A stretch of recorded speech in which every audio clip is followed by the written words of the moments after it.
మొత్తానికైతే పాకిస్తాన్ బంగ్లాదేశ్ ఈ రెండు కలిసినాయి. భారత్ మీద కుట్రలు స్టార్ట్ చేసి మనం చాలా అప్రమత్తంగా ఉండాలి మిత్రులారా.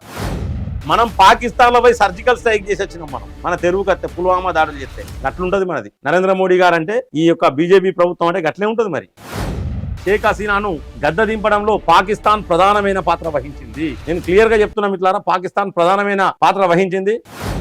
యూట్యూబ్ ప్రేక్షకులకు నమస్కారం. మిత్రులారా, నేను ఒక వార్త చెప్తున్నా. ఇప్పుడు ఆ వార్త మీకు ఏ తెలుగు పేపర్లలో రాదు రేపొద్దుగా. ఎందుకంటే ఇలాంటి వార్తలు వేయరు. ఎందుకంటే దేశం రక్షణగా ఉన్నారంటే మరి వీళ్ళు ఏమనుకుంటారంటే ఎవరిని స్వార్థం వానికి అయిపోయింది. ఇలా డబ్బులు కావాలి, అంతే డబ్బులు కావాలి, ఎవరిని స్వార్థం వానికి అయిపోయింది. రాజకీయాలు పదవులు కావాలి, దేశం ఎటున్నా పర్లేదు వాళ్ళ. కానీ మిత్రులారా, ప్రతి ఒక్కరు చెప్తున్నా నేను, ఇది ఒక ఇంపార్టెంట్ న్యూస్. మొత్తానికైతే పాకిస్తాన్ బంగ్లాదేశ్ ఈ రెండు కలిసినాయి. భారత్ మీద కుట్రలు స్టార్ట్ చేసినాయి. మనం చాలా అప్రమత్తంగా ఉండాలి మిత్రులారా. ప్రతి ఒక్కరి బాధ్యత. అప్రమత్తం అంటే ఒక సైన్యం ఒకటి అప్రమత్తంగా ఉంటేనే భారతదేశం బాగుపడదు, భారతదేశం రక్షణ ఉండదు. మనం కూడా అప్రమత్తంగా ఉండాలి.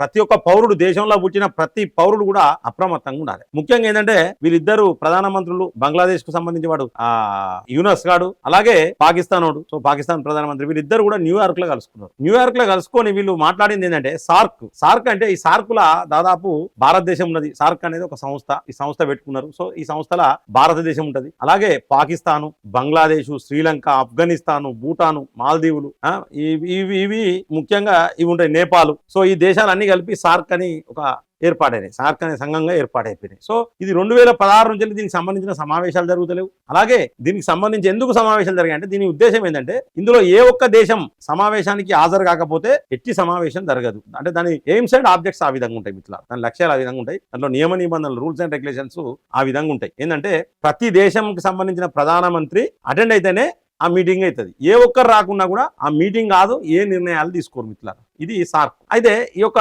సార్కును 2016 నుంచి కూడా సార్క్ కు సంబంధించిన సమావేశాలు అయితే ఎందుకంటే ఉరి దాడులు కావచ్చు, అలాగే పఠాన్కోట్ దాడులు కావచ్చు, ఇవన్నీ కూడా 2016లో సార్క్ సమావేశాల ముందు కూడా మన మీద పాకిస్తాన్ దాడులు చేసింది, ఉగ్రవాదులతో కలిపి దాడులు చేసింది. సో దాంట్లో భాగంగా మనం నివేదిక ఇచ్చినా కూడా మనల్ని చాలా బ్లేమ్ చేసింది. సో అందుకనే అప్పటి నుండి ఈ సార్క్ సమావేశాలకు మనం హాజరైతేనే మనం ఇంట్రెస్ట్ చూపిస్తలేం సార్క్ కు సంబంధించి. సో దానిలో తప్పేం లేదు. అంటే గతంలో కాంగ్రెస్ ప్రభుత్వం ఉన్నప్పుడు మంచిగానే ఇటువంటి సమావేశాలకు హాజరయ్యేది. పాకిస్తాన్ తో మంచిగానే ఉండేది, బంగ్లాదేశ్ తో మంచిగానే ఉండేది. ఎందుకంటే వాళ్ళు చెప్పినట్టు అందుకనే కదా వాళ్ళతో మంచిగున్న రోజులు మన దేశంలో మొత్తం కంప్లీట్ టెర్రరిస్టుల దాడులు ఎక్కువయ్యాయి. బాంబుల మూతలే. హైదరాబాద్కు పోవాలంటేనే ఉత్సాహపడేది ఆ రోజులలో వాస్తవాన్ని చెప్పాలంటే. దిల్సుఖ్ నగర్ బాంబు పేలుడు కావచ్చు, అలాగే కోటిల చాటు బండారు చాటు గోకుల్ చాట్లా కావచ్చు, లుమినీ పార్క్ లా కావచ్చు దాడులు, మక్కా మసీదులా కావచ్చు. సో ఇవన్నీ దాడులు ఇవన్నీ కూడా కాంగ్రెస్ హయాంలో జరిగినాయి. ఇవన్నీ బాంబుల పేలుళ్ళు, టెర్రరిస్టుల దాడులు. కాబట్టి నేను చెప్పేది ఏంటంటే ఆ రోజులలో టెర్రరిస్టులు ఎక్కువ ఉండేది. ఈ రోజులలో ఒక బాంబు వెళ్తే అది పెద్ద సమస్య, పెద్ద న్యూస్ అది. సో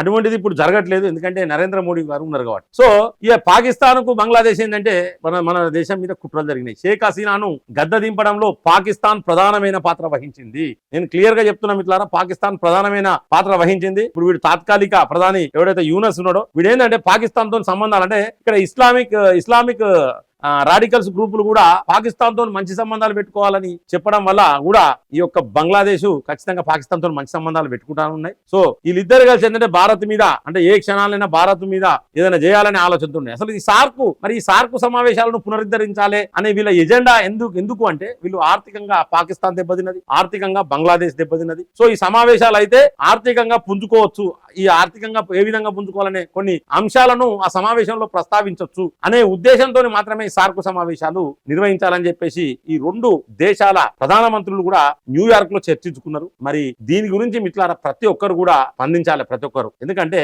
బంగ్లాదేశ్ ఏం చేస్తుందంటే బంగ్లాదేశ్ పాకిస్తాన్ ఒకటేది. సో ఏంటని బంగ్లాదేశ్ ఎంత, పాకిస్తాన్ ఎంత, తెలంగాణ అంతుండదు, ఇవి అన్ని కలిపితే తెలంగాణ అంతుండదు. మనకు ఏదో సైనికులు పోయి వీళ్ళ మీద అటాక్ చేయాల్సిన అవసరం లేదు. మన దగ్గర పోలీస్ అకాడమీ ఉన్నది కావాలను. అంతేందుకు మన వరంగల్ మామనూరు బెడాలియన్ పోతే ఉత్సవ పోసుకుంటారు, లావు దడుతుంది ఒక్కొక్కరికి పాకిస్తాన్ బంగ్లాదేశ్ లా.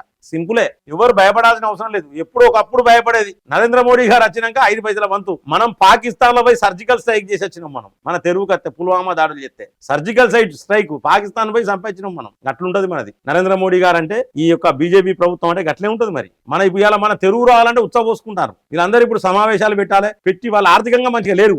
ఎందుకంటే వీళ్ళు ఏమి ఎక్స్పెక్ట్ చేసిందంటే మిత్రులారా, మెదడు ఉండదు వీళ్ళకి, బ్రెయిన్ కరెక్ట్ ఉండదు. పాకిస్తాన్కి బంగ్లాదేశ్కి కరెక్ట్ బ్రెయిన్ ఉండదు. ఓపెన్ గా చెప్తున్నాను నేను. ఎందుకంటే హాఫ్ నాలెడ్జ్ ఫెలోస్ వీళ్ళు ఏంటంటే ఆడ అంత గంద అల్లకల్లోలం చేసి గవర్నమెంట్ ఏర్పాటు చేసి అలా తిండికి దిక్కులేదు ఇలా ఆర్థికంగా దెబ్బతిన్నది బంగ్లాదేశ్ ఆర్థికంగా దెబ్బతిన్నది. దీనికి ఈ యూనస్ గారు దీనికి నోబెల్ శాంతి బహుమతి అట దొంగవాడు పెద్ద దొంగ ఎట్లు ఇచ్చిరో నాకు ఆ శాంతి బహుమతి కానీ ఇచ్చినోనికి మొక్కాలే ఆ ముసలోడు వాడు దరిద్రుడు వాని నిలువెల్లా విషయమే ఉంటుంది వానికి టెర్రరిస్టులను బొచ్చడి మందిని బంగ్లాదేశ్ లో రిలీజ్ చేసిండు వాడు సుప్రీంకోర్టు ప్రధాన న్యాయమూర్తి రిజైన్ చేసిండు సుప్రీంకోర్టు హాళ్ళకు కూడా దుండగులు వేరు గట్లుంటదా ఇంకెక్కడిది వాళ్ళ దేశంలో లా అండ్ ఆర్డర్ ఎక్కన్నది అడక తినే పరిస్థితికి వచ్చింది ఇలా బంగ్లాదేశ్ పాకిస్తాన్ కూడా రొట్టెల కోసం ఎగబడే పరిస్థితి వచ్చింది పాకిస్తాన్ లో కూడా కాబట్టి ఇప్పుడు వీళ్ళకి అవసరం భారతదేశం అవసరం మన మోడీ గారు ఏం చేస్తానంటే వీళ్ళకి ఎటువంటి సాయం చేసే పరిస్థితిలో మోడీ గారు లేరు ఓపెన్ గా చెప్తున్నాం ఇట్లా మోడీ గారు కానీ మన భారతదేశం కానీ వీళ్ళకి ఏం సాయం చేసి ఎందుకంటే వీళ్ళు టెర్రరిజాన్ని అనగదొక్కుతామంటేనే మేము కోఆపరేట్ చేస్తాం నరేంద్ర మోడీ గారు ఒకటే చెప్తారు టెర్రరిజం అనేది ఉండద్దు టెర్రరిజాన్ని పోషించే వాళ్ళ ఈ బంగ్లాదేశ్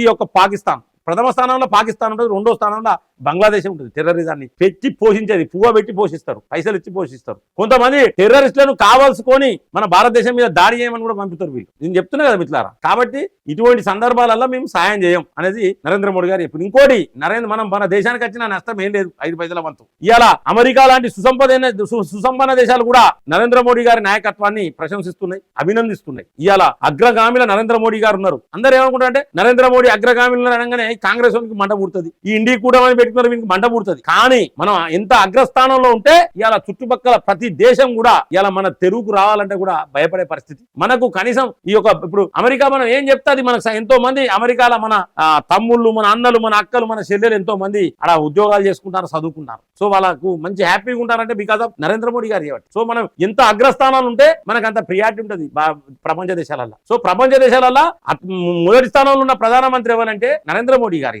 అది మనకు నిజంగా మనకు దేవుడు మరి నరేంద్ర మోడీ గారిని ఈ రూపంలో మనకు మనందరికీ సేవ చేసేందుకు నరేంద్ర మోడీ గారిని పుట్టించిండు కావచ్చు దేవుడు అనిపిస్తుంది మిత్రులారా నాకు మరి ఈ విధంగా బంగ్లాదేశ్ పాకిస్తాన్ ఒకటేనే కుట్రలు చేస్తా ఉన్నాయి ఈ బంగ్లాదేశ్ కు పాకిస్తాన్ కూడా మరి మన దేశం నుంచి ఎవడన్నా ఒప్పందిస్తానా నాకైతే డౌట్ అనిపిస్తాను మిత్రులారా ఎందుకంటే మన దేశంలో కూడా నరేంద్ర మోడీ గారిని గద్దదింపాలనే ఎజెండాతోని బంగ్లాదేశ్ పాకిస్తాన్ పనిచేస్తాయి నరేంద్ర మోడీ గారిని గద్దదింపాలని ప్రేయర్స్ వాళ్ళు ప్రార్థనలు చేస్తారు బంగ్లాదేశ్ లా ఇప్పుడున్న బంగ్లాదేశ్ కు సంబంధించిన వాళ్ళు అలాగే పాకిస్తాన్ వాళ్ళు కారణం ఏంటంటే నరేంద్ర మోడీ పోతే వాళ్ళ మనుషులు ఎవరైనా అత్తరనుకుంటారో మరి ప్రధానమంత్రి నాకు అర్థమైతలేదు మిత్రులారా మరి మీకు తోసినట్టు దీంట్లో మన వాళ్ళ పాత్ర ఏమైనా ఉన్నదా లేదా అనేది మీరు దయచేసి లైక్ చేసి కామెంట్ బాక్స్ లో కామెంట్ రాయండి మిత్రులారా జై హింద్ జై భారత్